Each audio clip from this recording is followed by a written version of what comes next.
പ്രിയമുള്ളവരെ, ഒരു സുദീർഘമായ പ്രസംഗം നിങ്ങൾ കേട്ട് കഴിഞ്ഞു. ആവിഷ്കാര സ്വാതന്ത്ര്യത്തിനേറ്റ ഏറ്റവും വലിയ മുറിവ് ഏൽക്കേണ്ടി വന്ന ഒരു മഹാപ്രതിഭയ്ക്കാണ് ഞാൻ ഇന്ന് ഒരു അവാർഡ് കൊടുക്കാൻ സാധിച്ചത് എന്നുള്ളത് ഒരു മഹാഭാഗ്യമായി ഞാൻ കാണുന്നു. അതോടൊപ്പം ഇങ്ങനെ ഒരു വേദി ഒരുക്കിത്തന്ന യുക്തിവാദി സംഘത്തിനും ഞാൻ നന്ദി രേഖപ്പെടുത്തുന്നു. മതങ്ങളെല്ലാം തന്നെ സ്ത്രീകളെ രണ്ടാംകിട പൗരയായിട്ടാണ് കണക്കാക്കപ്പെടുന്നത്. ഹിന്ദുമതത്തിൽ രാമായണത്തിലെ സീതയെ നോക്കുമ്പോൾ ലക്ഷ്മണരേഖ വരച്ചു വെച്ച ലക്ഷ്മണനും എത്രയോ ആണ്ടുകൾ കാട്ടിലേക്ക് പറഞ്ഞയച്ച രാമൻ പരിശുദ്ധനാണോ എന്ന് സീത ചോദിച്ചില്ല. സീതയെ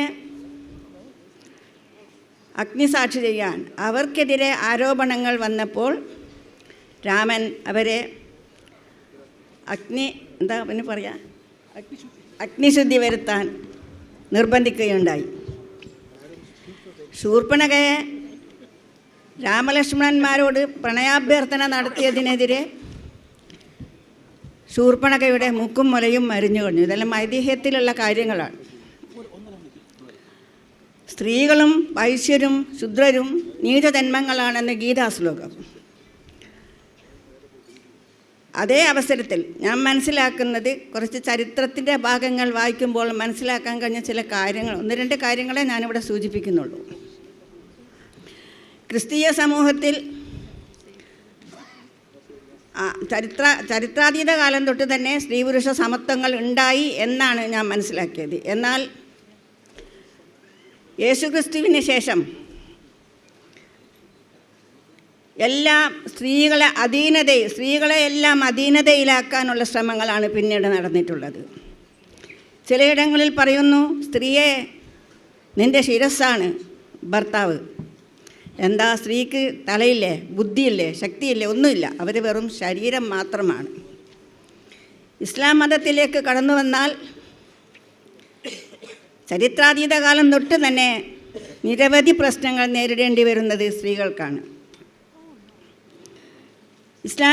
മറ്റെല്ലാ മതനിയമങ്ങളും മാറ്റപ്പെട്ടാലും ഇസ്ലാമിക നിയമങ്ങളിൽ ഒരു മാറ്റവും വരുത്താൻ പാടില്ല എന്ന മതയാഥാസ്ഥികരുടെ ശാഠ്യം രാഷ്ട്രീയ നേതൃത്വങ്ങൾ ഏറ്റെടുക്കുന്നത് കൊണ്ട് തന്നെ നമുക്ക് എന്തെങ്കിലും ഒരു ഈക്വാലിറ്റി, ഇവർ നേരത്തെ ഒരുപാട് കാര്യങ്ങൾ സംസാരിച്ചു കഴിഞ്ഞതെല്ലാം നിങ്ങൾക്ക് മനസ്സിലായിട്ടുണ്ടാവുമെന്ന് ഞാൻ വിചാരിക്കുന്നത്.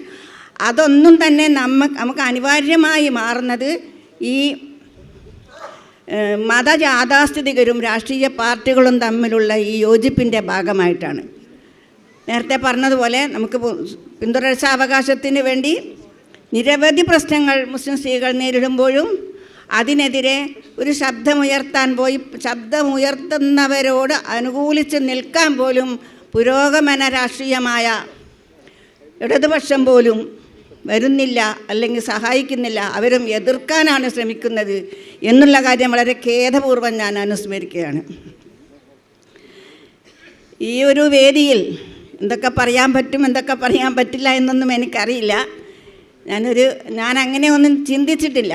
ഞാൻ യുക്തിപരമായി എനിക്ക് തോന്നുന്ന കാര്യങ്ങൾ ചെയ്യുന്നു, പ്രവർത്തിക്കുന്നു. എന്ന് വെച്ചാൽ ആർക്കും ഉപദ്രവമില്ലാത്ത രീതിയിൽ സ്ത്രീകൾക്ക് വേണ്ടി, മുസ്ലിം സ്ത്രീകളെന്നല്ല എല്ലാ സ്ത്രീകൾക്കും വേണ്ടി ഞാൻ എന്നെ കഴിയുന്നത് ചെയ്യുന്നു എന്നല്ലാതെ ഈ യുക്തിവാദവുമായി ബന്ധപ്പെട്ടുകൊണ്ടുള്ള സ്പീച്ചൊന്നും എനിക്കറിയില്ല. അതൊക്കെ പഠിക്കാൻ തന്നെ ചെയ്യണം. അതല്ലാതെ വെറുമൊരു യുക്തിവാദി എന്നുകൊണ്ട് യുക്തിയില്ലാതെ എന്തെങ്കിലും പറഞ്ഞു കഴിഞ്ഞാൽ അത് അബദ്ധമായി പോകും. അതുകൊണ്ട് തന്നെ ഞാൻ ഒരു മതത്തിൽ നിന്നുകൊണ്ട് തന്നെയാണ് ഞാനിത് പറഞ്ഞത്. മതത്തിൽ നിന്നുകൊണ്ട് മാത്രമേ നമുക്ക് എന്തെങ്കിലും പറയാനാവൂ. മതഗ്രന്ഥങ്ങളെല്ലാം തന്നെ കാലാകാലങ്ങളിൽ കൃത്രിമം ചെയ്യുകയോ പുരുഷ കേന്ദ്രീകൃതവുമാണ്. പുരുഷൻ്റെ എല്ലാ മതയാഥാസ്ഥികരുടെ കയ്യിൽ മതങ്ങൾ എത്തിപ്പെട്ടതോടുകൂടിയാണ് സ്ത്രീകൾ ഇന്ന് അതിൻ്റെ പരിണത ഫലങ്ങൾ അനുഭവിച്ചു കൊണ്ടിരിക്കുന്നത്.